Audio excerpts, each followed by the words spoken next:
दोस्तों, आज जो गुजरात के अंदर एक दुखदाई घटना सामने आई है उससे आप सब भली भांति परिचित हो। और जिस तरह की एक त्रासदी है देश के लिए, जिस तरह से बताया जा रहा है कि उस विमान के अंदर, जो विमान अहमदाबाद से फ्लाई होकर लंदन में उतरना था, उसमें कुल 242 लोग सवार थे, जिनमें क्रू मेंबर भी शामिल थे। और अभी तक जो खबरों के अनुसार पुष्टि की जा चुकी है कि 242 के सभी लोग जो हैं वो उनकी मौत हो चुकी है। निश्चित रूप से एक बहुत बड़ी दुखदाई खबर है देश के लिए। इस सफ़र के दौरान बहुत से किस्से और कहानियां सामने आ रहे हैं। खबरों के मुताबिक एक महिला अपने बेटे की शादी में शामिल होने के लिए लंदन जा रही थी। क्या उसके अरमान होंगे, क्या उसके सपने होंगे जिनको लेकर वो अपने बेटे की उस शादी को ज्वाइन करती, उसमें वो शरीक होती। क्या उसने उम्मीदें पाली होगी, 20-30 साल उस बच्चे को पाला होगा जिसकी शादी में शरीक होने का आज मौका था, लेकिन वो इस हादसे ने उससे छीन लिया। इसी तरह से कोई जवान अपने सपनों को लेकर विदेश में जाकर अच्छे पैसे कमाने का जो एक सपना, अपने परिवार को एक सुख देने का जो सपना है वो लेकर विदेश जा रहा था। उसका सपना, उसके परिवार का जो सपना है वो वहाँ पर चकनाचूर हो गया।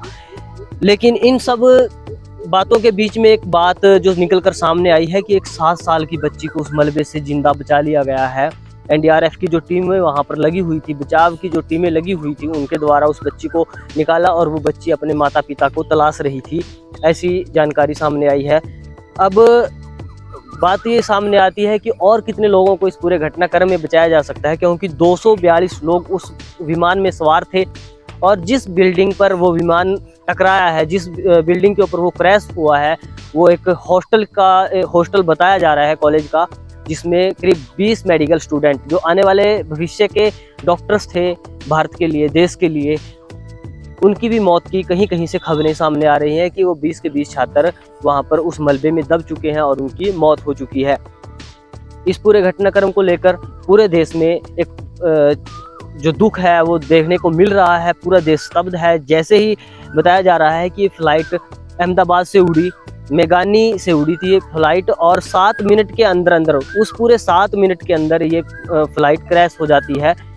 बहुत सी खबरों के अनुसार 1,80,000 लीटर इसमें फ्यूल होने भी वजह बताया जा रहा है, लेकिन ये एक्सपर्ट इसके ऊपर चिंतन करेंगे, मंथन करेंगे और वो इसकी जानकारी आगे साझा करेंगे। लेकिन हम इस बात पर नहीं जा सकते कि क्या ये फ्यूल की वजह से ही ये पूरा मामला घटित हुआ है, क्योंकि कहीं कहीं से ये भी खबरें हैं कि ये किसी पेड़ से विमान टकराया है, किसी दीवार से टकराया है, उसकी वजह से क्रैश हुआ है।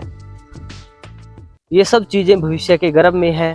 आने वाले समय में इन सब चीज़ों के जवाब भी मिलेंगे कि कैसे ये पूरा विमान घटनाग्रस्त हुआ है। लेकिन अभी तक इस पूरे त्रासदी के अंदर कुल 242 लोगों की मौत की पुष्टि हो चुकी है। निश्चित रूप से बहुत बड़ा आंकड़ा है। अचानक से इस तरह की पूरा घटनाक्रम हो जाता है, किसी के लिए भी एक शोकट घटनाक्रम हो सकता है, किसी को भी ये स्तब्ध कर सकता है।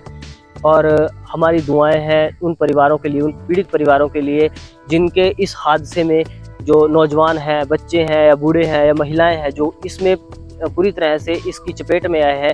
अगर वो जिंदा है और हॉस्पिटलाइज्ड हैं, वो जल्दी तंदुरुस्त हो जाए, ये हमारी दुआएं हैं। तो आगे की भी जो इस पूरे घटनाक्रम की अपडेट रहने वाली है, हम आप तक पहुंचाते रहेंगे। फिलहाल बने रहें आप हमारे साथ। आप देख रहे हैं निराला टीवी। मैं आपके साथ राशिद निराला। धन्यवाद।